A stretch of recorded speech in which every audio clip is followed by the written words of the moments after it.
లక్షల్లో ఫాలోవర్స్, కోట్లలో likes, social మీడియాలో స్టార్డమ్. కానీ అదే స్క్రీన్ వెనుక ఆమె ఊహించని ఒక డెత్ ట్రాప్ దాగుంది. ఆగస్టు 14 దేశమంతా ఇండిపెండెన్స్ డే సంబరాల్లో మునిగిపోయిన వేళ పట్టపగలు రోడ్డు మీదే ఒక కారును టార్గెట్ చేస్తూ పాయింట్ బ్లాంక్ రేంజ్లో బుల్లెట్ల వర్షం కురిసింది. కేవలం 28 ఏళ్ల ఒక పాపులర్ సోషల్ మీడియా ఇన్ఫ్లుయెన్సర్ బుల్లెట్లకు తూటాలకు బలయ్యారు. ఆమె పేరే సంశే బీబీ. నెట్టింట ఆయిషా గిలమానా అంటే తెలియని వారు లేరు. అసలు ఒకే ఒక్క ఫోన్ కాల్తో మొదలైన ఈ మిస్టరీ ఏంటి?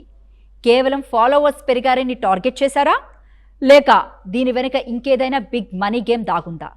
పాకిస్తాన్లో ఫీమేల్ సోషల్ మీడియా క్రియేటర్లను వరుసగా ఎందుకు టార్గెట్ చేస్తున్నారు? అసలు ఆ రోజు అక్కడ ఏం జరిగింది? సీన్ కట్ చేస్తే పాకిస్తాన్ రాజధాని ఇస్లామాబాద్కు కేవలం 33 కిలోమీటర్ల దూరంలో ఉన్న తక్సీలా నగరం.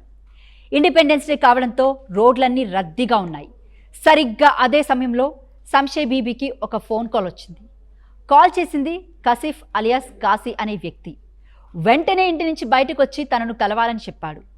ఆ మాట నమ్మి వచ్చిన సంశే బీబీ తన 15 ఏళ్ల చెల్లెలు అసిమా, తమ్ముడు నైమతుల్లాతో కలిసి కారులో బయలుదేరింది. కారు ముందుకు కదులుతుంది. మరికొద్ది నిమిషాల్లో వారు గమ్యానికి చేరుకోవాలి. సరిగ్గా అదే సమయంలో బైక్పై వచ్చిన ఇద్దరు అకాంతకులు చేతిలో గన్స్తో కారును చేస్ చేశారు. క్షణాల వ్యవధిలో కారును ఓవర్టేక్ చేసి అడ్డగించారు.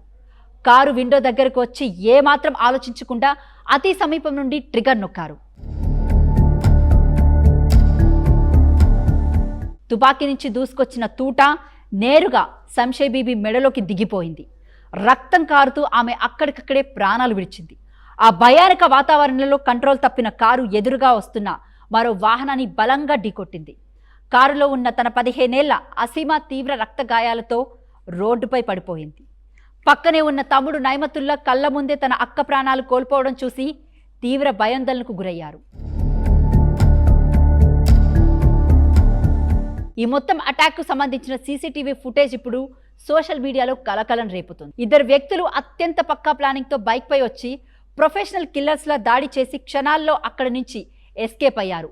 సమాచారం అందుకున్న పోలీసులు సంఘటనా స్థలానికి చేరుకొని గాయపడిన బాలికను సంశయ మృతదేహాన్ని తక్సీలాలోని THQ ఆసుపత్రికి తరలించారు. అసలు ఈ మర్డర్ వెనుక ఉన్న మోటివ్ ఏంటి? సంశే బీబీ టిక్టాక్లో 13 లక్షల మందికి పైగా ఫాలోవర్స్, 3.5 కోట్ల లైక్స్ సంపాదించుకున్న పెద్ద సెలబ్రిటీ. ఆమె చనిపోయిన వెంటనే కుటుంబ సభ్యులు ఆ అకౌంట్ను డియాక్టివేట్ చేశారు. అయితే ఇది కేవలం సోషల్ మీడియా స్టార్డమ్ వల్ల జరిగిన హత్య కాదని ఆమె కుటుంబం బాంబు పేల్చింది. దీని వెనుక పెద్ద ఫైనాన్షియల్ డిస్ప్యూట్ దాగుందని ఆమె తండ్రి ఫజల్ సాహిబ్జాదా పోలీసులకు ఫిర్యాదు చేశారు.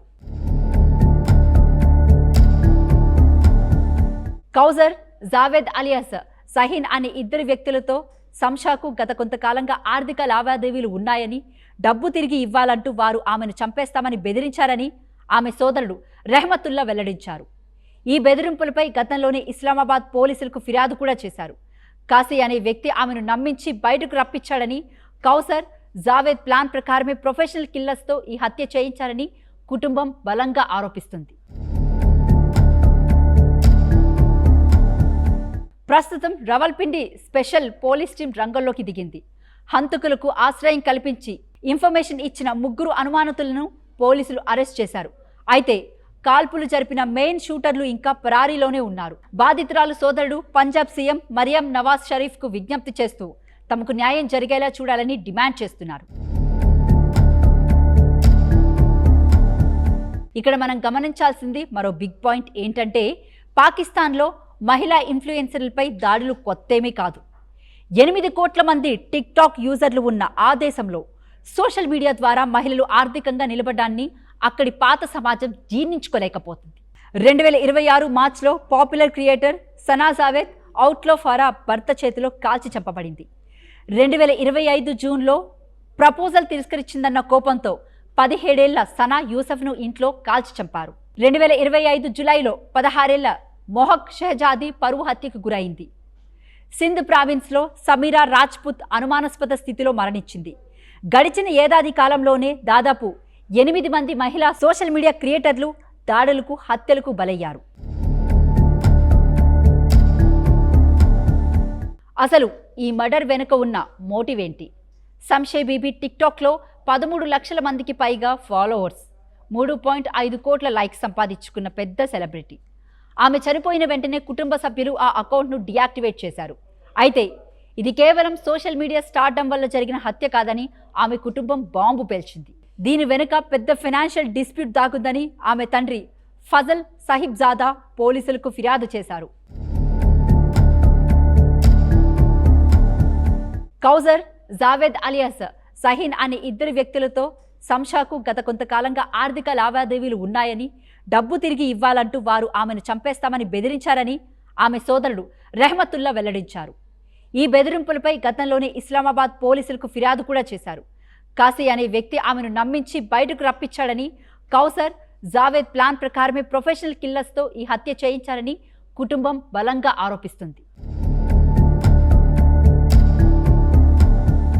ప్రస్తుతం రావల్పిండి స్పెషల్ పోలీస్ టీం రంగంలోకి దిగింది.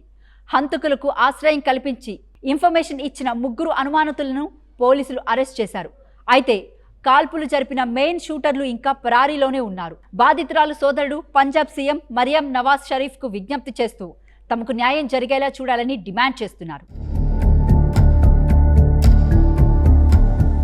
ఇక్కడ మనం గమనించాల్సింది మరో బిగ్ పాయింట్ ఏంటంటే, పాకిస్తాన్లో మహిళా ఇన్ఫ్లుయెన్సర్లపై దాడులు కొత్తేమీ కాదు. 8 కోట్ల మంది టిక్టాక్ యూజర్లు ఉన్న ఆ దేశంలో సోషల్ మీడియా ద్వారా మహిళలు ఆర్థికంగా నిలబడడాన్ని అక్కడి పాత సమాజం జీర్ణించుకోలేకపోతుంది. 2026 మార్చిలో పాపులర్ క్రియేటర్ సనా జావేద్ అవుట్లో ఫారా భర్త చేతిలో కాల్చి చంపబడింది. 2025 జూన్లో ప్రపోజల్ తిరస్కరించిందన్న కోపంతో 17 ఏళ్ల సనా యూసఫ్ను ఇంట్లో కాల్చి చంపారు. 2025 జులైలో 16 ఏళ్ల మొహక్ షెహజాదీ పరువు హత్యకు గురైంది. సింధ్ ప్రావిన్స్లో సమీరా రాజ్పుత్ అనుమానాస్పద స్థితిలో మరణించింది. గడిచిన ఏడాది కాలంలోనే దాదాపు 8 మంది మహిళా సోషల్ మీడియా క్రియేటర్లు దాడులకు, హత్యలకు బలయ్యారు. సంశయ్ బేబీ హత్య వెనుక ఆర్థిక లావాదేవీలు ఉన్నాయని కుటుంబం చెబుతున్నప్పటికీ, ఒక మహిళ సోషల్ మీడియాలో గుర్తింపు తెచ్చుకొని ఎదుగుతున్నప్పుడు ఎదురయ్యే భద్రత లోపాలు మరోసారి స్పష్టంగా బయటపడ్డాయి. నమ్మించి పిలిపించింది ఎవరు? పాయింట్ బ్లాంక్ రేంజ్లో కాల్పులు జరిపించింది ఎవరు? తెర వెనుక ఉన్న అసలు సూత్రధారులు కటకటాల వెనక్కి వస్తారా లేదా అనేది తేలాల్సి ఉంది. ఈ కేసుపై పాకిస్తాన్ పోలీసులు ఎలాంటి విచారణ జరుపుతారో వేచి చూడాలి. దీనిపై మీ అభిప్రాయాన్ని కింద కామెంట్ సెక్షన్ రూపంలో కామెంట్ చేయండి. ఈ వీడియో మీకు నచ్చితే ఒక లైక్ చేసి ఇలాంటి ఇంట్రెస్టింగ్ స్టోరీస్ కోసం మా ఆస్ట్రీమ్ ఛానల్ను ఇప్పుడే ఫాలో అవ్వండి. Thank you.